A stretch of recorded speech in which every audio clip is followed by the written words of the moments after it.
4 కోట్ల మంది పైబడి ఓటర్లు ఆంధ్రప్రదేశ్లో ఉంటే 1,30,00,000 మంది ఓటర్లు జగన్మోహన్ రెడ్డి పార్టీ ఆయన పార్టీని సమర్థించిన వారు.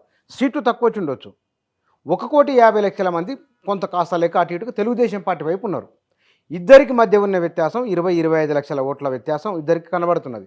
అంటే 25 లక్షల మంది మాత్రమే తెలుగుదేశానికి మద్దతు లెక్క కనబడుతున్న లెక్క అది. నంబర్ తక్కువ ఉండొచ్చు. అంత మాత్రాన అది రాజ్యాంగానికి వ్యతిరేకంగా ఉన్నదని, అది అప్రజాస్వామికంగా ఉన్నదని మీరు ఏ బేస్ చేస్తూ ఎట్లా తెలంగాణలో ఎట్లా మాట్లాడుతున్నారు? డెఫినెట్గా అండి. నేను ఇవాళ మేము 14లో మేము ఎట్లా వచ్చినామండి? 14లో మాకు కూడా ప్రజలు ఎట్లా తీర్పిచ్చారు? సేమ్ అదే కదా, మాది అదే పర్సంటేజ్ కదా. తర్వాత 18లో మేము 19లో ఓడిపోయినప్పుడు కూడా మాది అదే పర్సంటేజ్ కదా. 39.5% వచ్చింది మాకు. ఇవాళ ఆయనకు 40 ఓడిపోయి ఉండి మేము ఆ రోజు 23 సీట్లతో ఉన్నాం. ఇవాళ ఆయన 11 సీట్లతో ఉండు. నేనేమంటున్నానంటే ఓట్ల వ్యత్యాసం తక్కువే ఉండొచ్చు, కానీ అన్రెస్ట్, ప్రజల్లో ఉన్నటువంటి అన్రెస్ట్ ఏదైతే ఉందో అది చూడండి. ఇతర దేశాల్లో ఉన్న ఓటర్సు, ఆంధ్రప్రదేశ్ మన తెలంగాణలో ఉన్న ఓటర్సు మీరు నమ్మరు. ఒక హోటల్లో పనిచేసే వాళ్ళు ఒక 20 మంది నేను ప్రాక్టికల్గా చూసిన. ఆ 20 మంది వాళ్లే బస్సు కట్టుకొని ఎవరు ఒక్క రూపాయి కూడా ఇవ్వాలి వాళ్ళకి. వాళ్ళు పోయి నేను ఆన్ రికార్డ్ ఇవ్వమంటే ఇస్తా. కాకతీయ మెస్ నుంచి, హర్ష మెస్ నుంచి మీరు ఒక్కసారి ఫోకస్ పెట్టండి. అక్కడ వాళ్ళు చెప్తారు బండ్లు కట్టుకొని పోయి మరి వాళ్ళకి ఒక్క రూపాయి ఇలా ఎవరు ఇలా ఏ ఎమ్మెల్యే క్యాండిడేట్ కూడా ఇలా. సపోజ్ వాళ్ళు పెట్టుకున్న బండ్లు పెట్టారు, వాళ్ళకి ఎవరు తెలియదు. అట్లాంటి వాళ్ళు పోయి మీకు ఎట్లా తెలుసు? డెఫినెట్గా వాళ్ళు హోటల్లో వాళ్ళే చెప్పారు మేము పోయినాం సార్ ఓట్లు వేసి వచ్చినామని.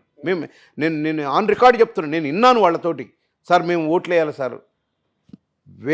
ఇక్కడ ముఖ్యంగా మన జగన్మోహన్ రెడ్డి చేసిన అరాచక పాలనే కాకుండా చంద్రబాబు నాయుడు గారిని ఏదైతే అన్యాయంగా లోపల పెట్టాడో దానికి బాగా రియాక్ట్ అయ్యారండి పబ్లిక్. వీటన్నిటి మీద కన్నా కూడా అది బాగా పనిచేసింది. మేమేమో అనుకున్నాం, కానీ చెప్పుడో అయిపోయింది, 6 నెలలు అయిపోయింది కదా, ప్రజలు మర్చిపోయారు. ప్రజలు మర్చిపోలేదండి, ప్రజలు మర్చిపోలే. ఎందుకంటే నిజంగా కూడా 300 కోట్లు 350 కోట్లు అవినీతి అన్నారు.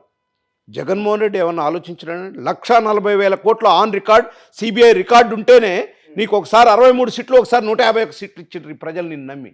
అట్లాంటిది 300 కోట్లకు చంద్రబాబు నాయుడు గారు 14 ఏళ్ళు ముఖ్యమంత్రి చేసిన వ్యక్తి అవినీతి చేసిందంటే ఈ ప్రజానీకం నమ్ముతారని?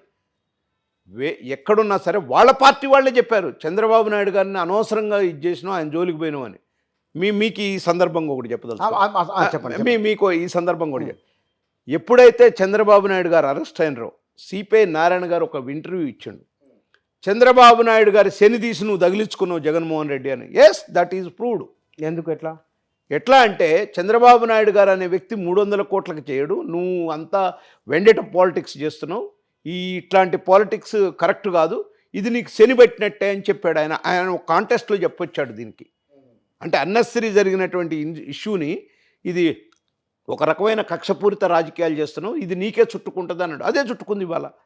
ఇవాళ మేధావులంతా కూడా సీనియర్ జర్నలిస్టులు కూడా మాతో చెప్తున్నారు, సరే అతను విధ్వంసం చేసింది, డెవలప్మెంట్ లేదు, ఇంకా అవన్నీ అవి ఉన్నాయి, డెవలప్మెంట్ యాక్టివిటీస్ లేదు. నేను ఒక్కటే చెప్తానండి, 11,50,000 కోట్లు అప్పు అయింది ఇవాళ ఆంధ్రప్రదేశ్ రాష్ట్రం. ఆర్థికంగా చితికిపోయింది. నేను అడుగుతుంటే చంద్రబాబు నాయుడు గారికి ఇవాళ అధికారం వచ్చిన రేత్రింబగళ్ళు కష్టపడాలి. ఆయన రేత్రింబగళ్ళు కష్టపడినా రికవర్ అయ్యేది చాలా కష్టంగా ఉంది. 20 ఏళ్ళు ఎనిక్కిపోయింది. మనం చూస్తున్నాం కదా, తెలంగాణ వాడిగా నేను గర్వపడుతున్నాను. నాకు మంచి ప్రాజెక్టులు వచ్చినాయి, మంచి నిర్మాణాలు అవుతున్నాయి, మంది బాగా కేసీఆర్ అప్పు చేసిన సరే కానీ ఇక్కడ బాగానే ఉందని. కేసీఆర్ అప్పు తెచ్చినా కూడా ఉపయోగపడుతుంది. అంటే నేను అంటున్నా 11,50,000 కోట్లు చేసి జగన్మోహన్ రెడ్డి ఏం చేసిందంటే 2,70,000 కోట్లు ఆన్ రికార్డు సంక్షేమ పథకాలకు ఇచ్చిండు. మిగతా డబ్బు అంతా ఏమైందండి? ఏమి లెక్కలు చెప్తారండి? విచిత్రం ఏంటంటే మనం ఎటో మాట్లాడి ఎటో పోతుంది. కానీ ఆంధ్రప్రదేశ్లో ఇంతమంది ముఖ్యమంత్రులు, భారతదేశం వచ్చిన తర్వాత 30 రాష్ట్రాల ముఖ్యమంత్రులు, కానీ ఏ ముఖ్యమంత్రి కూడా ఎక్సైజ్లో మా రాష్ట్రంలో ప్రజలు 20 ఏళ్ల వరకు ఈ క్యాలిక్యులేషన్లో తాగుతారని ఎవరిని అప్పు తెస్తారండి? ఇది సాధ్యమైద్దా?